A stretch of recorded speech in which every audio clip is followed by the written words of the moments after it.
संकट में हैं। और जैसे लगा कि संकट में है, लक्ष्मण जी को कहा कि भैया आप जल्दी से जाइए, आपके भैया संकट में लग रहे हैं, आप यथाशीघ्र जाइए। लक्ष्मण जी तो समझ गए। कहा माँ, जिसके भ्रिकुटी विलास से पूरा सृष्टि प्रलय हो सकता है, क्या उन पर कोई विपत्ति आ सकती है? लेकिन मैया ने कुछ कटु शब्द कहे हैं। जब कटु शब्द कुछ कहा है, तब जाकर के लक्ष्मण जी एक रेखा खींच दिए, उस कुटिया के चारों तरफ रेखा खींच दिया, जिसको लक्ष्मण रेखा कहते हैं। लक्ष्मण रेखा खींच दी और कहा माँ, आप इस रेखा से बाहर मत आना। क्यों? इस रेखा से आप बाहर आएंगे ना तो खतरा है, और ये रेखा आपकी रक्षा करेगा, आप इस रेखा के बाहर मत आना। मना करके गए थे लक्ष्मण जी। और इधर रावण भिक्षाम देही की मांग करने लगा। मैया सीता को अकेले देख करके साधु का भेष बनाया, प्रवेश करना चाहा। उस रेखा ने ऐसा झटका दिया कि रावण गिर पड़ा। लेकिन पुनः सोचा कि इस रेखा को पार नहीं कर पाएंगे, तो अब कहने लगा भिक्षाम देही। मैया सोच रही हैं कि मैं इनको दूं तो भिक्षा कैसे दूं। अब ये रावण कह रहा है जब तक बाहर आकर के नहीं दोगी भिक्षा, कुटिया के बाहर आकर के भिक्षा नहीं दोगी, तब तक मैं लेने वाला नहीं हूँ। मैया जानकी सोचने लगी कि साधु चला जाए लौट करके, ये मेरे धर्म के कुल की परंपरा पर कलंक लग जाएगा। ऐसा विचार करके मैया जानकी उस रेखा को पार कर गई। और जैसे ही रेखा को पार की, तो उस रेखा को पार करते ही रावण ने अपना जो साधु का भेष बनाया था ना, उसका त्याग कर दिया। और जैसे साधु का रूप त्यागा, अपने पुनः असली स्वरूप में रावण आ गया और असली रूप में आ गया। यहाँ पर कहते हैं लोग कि मैया जानकी का जबरदस्ती हरण करके ले गया था, सब कहते हैं। लेकिन यहाँ पर गोस्वामी जी ने स्पष्ट लिखा है, रावण जानता है कि जिनका मैं हरण करके ले जा रहा हूं ना, ये कोई साधारण नारी नहीं है, ये जगत जननी जगदम्बा है, जगत की जगदम्बा है। इसलिए रावण मैया के पास जब आए ना, तो मन ही मन मैया के चरणों में प्रणाम किया है। पहले रावण ने मैया जानकी के चरणों में प्रणाम किया है। गोस्वामी जी ने लिखा है यहाँ पे, मन महु चरण बंदे सुख माना, मन महु चरण बंदे सुख माना। मैया के चरणों में रावण ने मन ही मन प्रणाम किया है और कहा माँ, मैं जानता हूँ आप जगत जननी जगदम्बा है, लेकिन जब तक आपको नहीं ले जाऊंगा ना अपने लंका में, तब तक राम जी कैसे आएंगे, और जब राम जी नहीं आएंगे तो हम सबका उद्धार कैसे होगा। जब ऐसा विचार आया तो रावण ने अब मेरी मैया को, कहते हैं कि जहां पे मैया सीता विराजमान थी, उस जमीन के सहित उठा करके पुष्पक विमान में आरूढ़ किया और मैया का हरण करके दुष्ट रावण चल पड़ा। जैसे ही रावण जाने लगा, मैया जानकी ने अपने हाथों में जो कर मुद्रिकाएं जो भी पहन रखी थी, हाथों की चूड़ियां सब खोल खोल के गिराने लगी। क्यों? कहीं राम जी मुझे ढूंढते हुए आ जाए तो शायद उनको पता चल जाए। और मैया इस प्रकार से विलाप करते हुए जा रही हैं।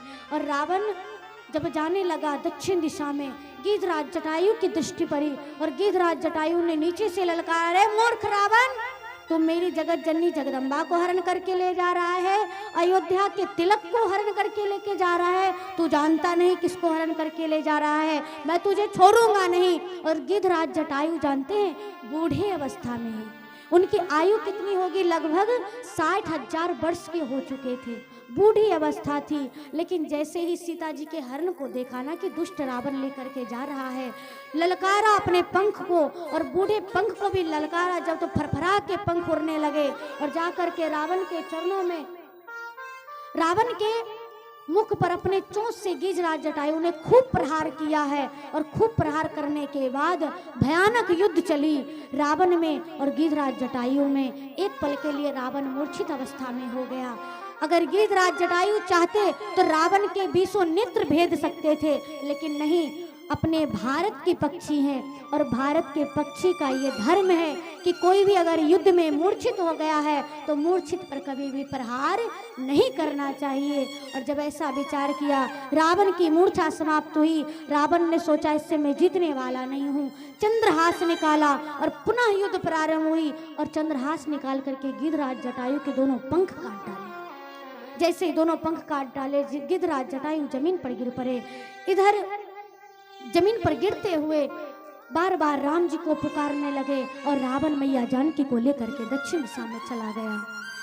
इधर राम जी ने देखा कि लक्ष्मण मेरे पास आ रहा है तो समझ गए कि काम बन गया है। मन ही मन मुस्कुराए राम जी, लेकिन बाहरी चिंता किए हैं। जानते हैं कि जो काम मैं चाहता था वो तो पूर्ण हो गया है, लेकिन बाहरी चिंता किए। जैसे ही बाहरी चिंता किए, कहते हैं यहाँ पे गोस्वामी जी ने लिखा है, मन में तो प्रसन्न हो गए लेकिन बाहरी चिंता लक्ष्मण जी के समक्ष प्रकट कर रहे हैं। रघुपति अनुजहि आवत देखी, बाहिज चिंता कीन्ह बिसेखी। बाहरी चिंता किया है और कहा लक्ष्मण आप यहाँ, मैं समझ गया अब जानकी, मुझे लगता है कि आश्रम में आप जानकी नहीं है। और ऐसा विचार करके दोनों भैया आए। आश्रम में सीता जी से विहीन देखा और जैसे ही सीता जी नहीं दिखे, नर लीला करते हुए दोनों भैया विलाप करने लगे और सीता जी को खोजने लगे। खोजते खोजते गिद्धराज जटायु के पास पहुँचे। जैसे ही उनके पास पहुँचे, जा करके गिद्धराज जटायु को गोद में लिए और कहा कि आपकी ये दशा किसने की है और आपकी ये हालत किसने की है। गिद्धराज जटायु ने सारी बात बतलाई कि रावण ने ये मेरी दशा की है और हे रघुनाथ, मेरी जानकी पुत्र वधू जानकी को हरण करके रावण दक्षिण दिशा की ओर ले गया है और उसी ने मेरा ये दशा किया है। जैसे ही गिद्धराज जटायु ने कहा मैं इसी सूचना को देने के लिए अब तक अपने प्राण को बचा रखा था, अब मुझे जाने की आज्ञा दीजिए। राम जी ने कहा कुछ दिन और रुक जाइए तो मुझे पिता का सुख मिल जाएगा, पिताजी नहीं है। गिद्धराज जटायु ने कहा सरकार अभी आपके गोद में है, अगर दशरथ अपने पुत्र वियोग में मर सकता है तो क्या मैं अपने पुत्र वधू के वियोग में नहीं मर सकता, इसलिए मुझे जाने की आज्ञा दीजिए, मैं जाना चाहता हूँ। और इससे बड़ा सौभाग्य क्या होगा कि आपकी गोद में मेरा प्राण छूटेगा। राम जी ने कहा तात जब आप ऊपर जाएंगे ना तो पिताजी से ये सीता हरण की बात मत बतलाइएगा। अगर मैं दशरथ नंदन पुत्र राम हूँ तो मैं वचन देता हूँ कि मैं रावण को कुल सहित वध करूंगा और कुल सहित रावण जा करके अपने मुख से मेरे पिताजी को अपनी करनी का वर्णन सुनाएगा, इसलिए आप पिताजी से मत कहिएगा। और जैसे ही कहा, गिद्धराज जटायु भगवान के स्वरूप में आ गए। भगवान की छवि, भगवान की सुंदरता उनको प्राप्त हो गई और गिद्धराज जटायु ने भगवान की गोद में अपने प्राण को त्याग दिया। भगवान ने उनको पिता के धाम को भेजा है। अपने हाथों से गिद्धराज जटायु का संस्कार किया और तत्पश्चात वन में आगे बढ़े।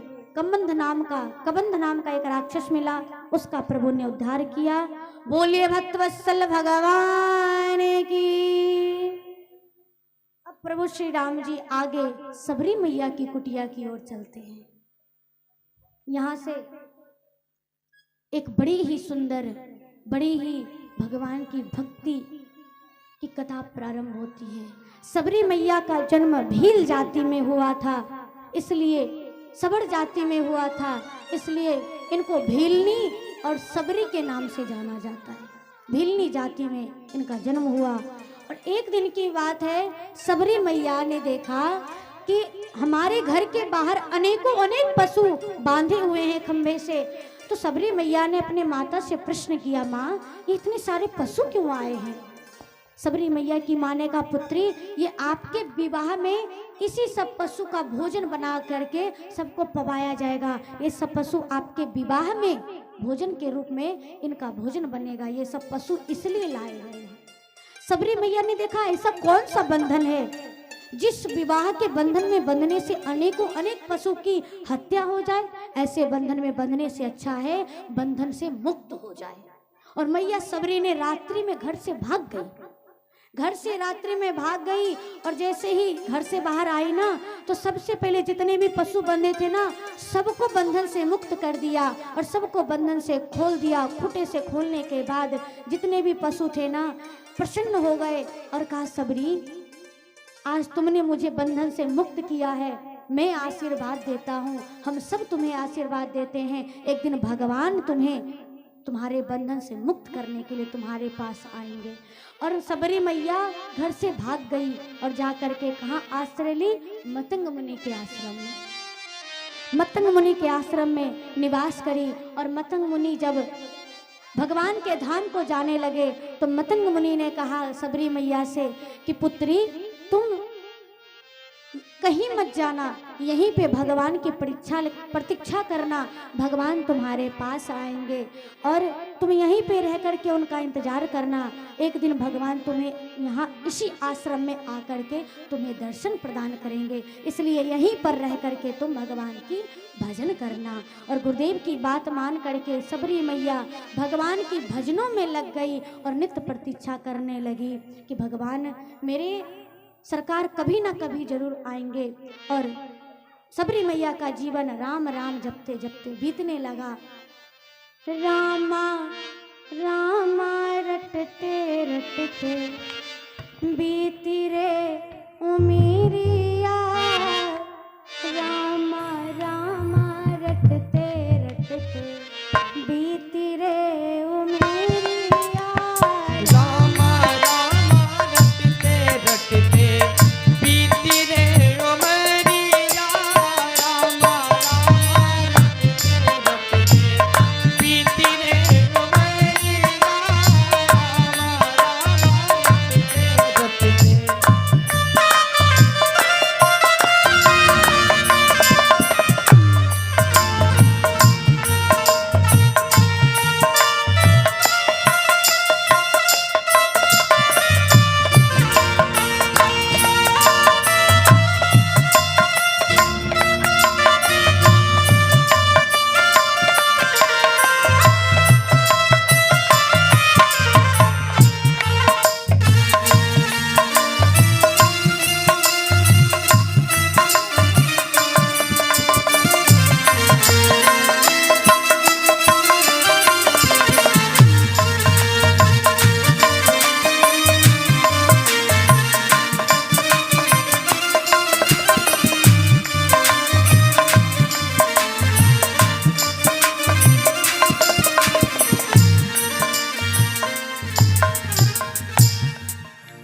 मैया सबरी नित्य प्रति भगवान की प्रतीक्षा में, भगवान की आस में सबरी मैया नित्य प्रति उनका कार्य होता है। उनका कार्य होता है कि नित्य प्रति भगवान के मार्ग में फूल बिछाती है। क्यों? मेरे भगवान एक दिन इसी रास्ते से आएंगे। नित्य प्रति जा कर के बाग से बैर तोड़ करके लाती है और बैर चिक करके लाती है कि खट्टे हैं कि मीठे हैं। नित्य प्रति कार्य होता है। नित्य प्रति मैया सबरी अपने जो आश्रम के बाहर मार्ग है ना, उनमें फूल बिछाती है कि सरकार एक दिन अवश्य आएंगे। और सोचती है किसी ना किसी दिन मेरी भी झोपड़ी के भाग खुलेंगे। आइए सभी लोग, हम और आप इंतजार करते हैं भगवान हमारी भी कुटिया में कभी आए और हमारी भी भाग जग जाए। बिल्कुल सबरी मैया की भाव की तरह सभी लोग भाव से तालियों की सेवा देते हुए, सरकार मेरी झोपड़ी के भाग आज खुल जाएंगे, राम आएंगे। हो मेरी झोपड़ी के भाग आज खुल जाएंगे, राम आएंगे। मेरी झोपड़ी के भाग आज खुल जाएंगे, राम आएंगे। मेरी झोपड़ी के भाग आज खुल जाएंगे, राम आएंगे। राम आएंगे, आएंगे,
झोपड़ी के भाग आज खुले जाएंगे, राम आएंगे।